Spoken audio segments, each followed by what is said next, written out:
malam, Mbak Zizi. Baik, dokter, bagaimana sebetulnya protokol atau SOP penggunaan obat bius di rumah sakit? Eh, Obat bius ini kan obat keras ya. Ya.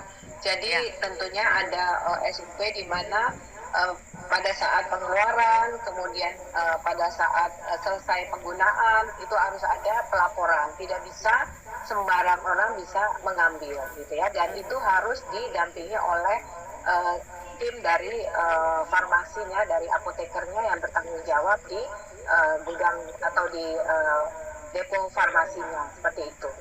Mhm.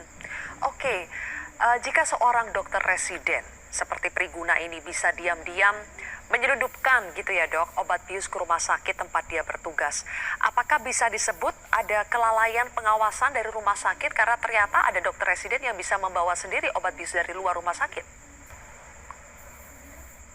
Ya, kalau ini menurut saya yang perlu ditanyakan tidak bisa langsung ke rumah sakit ya. Karena residen ini membawa dari luar. Nah, ini mungkin ini yang penyidik harus melakukan penyelidikan lebih lanjut dari mana dokter ini bisa mendapatkan obat anestesi ini gitu ya. Beliau kan masih residen gitu. Jadi itu dulu sebenarnya yang perlu kita tahu dari mana beliau dapatnya. Karena kalau kita lihat seperti ini sebenarnya bukan dari Rumah Sakit Hasan Sadikin harusnya kalau dibilang katanya yang bersangkutan residen ini membawa sendiri. Nah ini perlu penyelidikan lebih lanjut menurut saya. Dokter, apakah memang dalam sebuah fasilitas kesehatan itu ada banyak sekali celah yang bisa dimanfaatkan kalau misalnya ada dokter yang nakal begitu ya dok? Ada banyak celah yang bisa dimanfaatkan secara sistem karena mungkin pengawasannya kurang, tidak bisa dokter itu dipantau satu persatu barang bawaannya sehingga memungkinkan kalau ada dokter yang jahat memang sangat mudah untuk bisa menyelundupkan atau membawa sendiri barang-barang yang tidak boleh sebenarnya.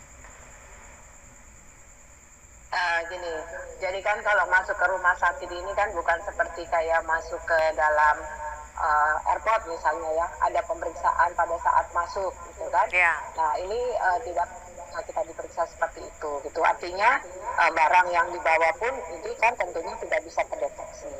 Tetapi kan sebenarnya deteksi itu bisa dilakukan adalah ketika ada seorang tenaga medis atau tenaga kesehatan yang kemudian melakukan aktivitas di luar kebiasaan gitu ya. Dan harusnya di dalam satu rumah sakit ini kan sesuatu siklus yang menjadi satu kesatuan di mana ada tenaga medisnya, ada tenaga kesehatannya, ada perawatnya gitu.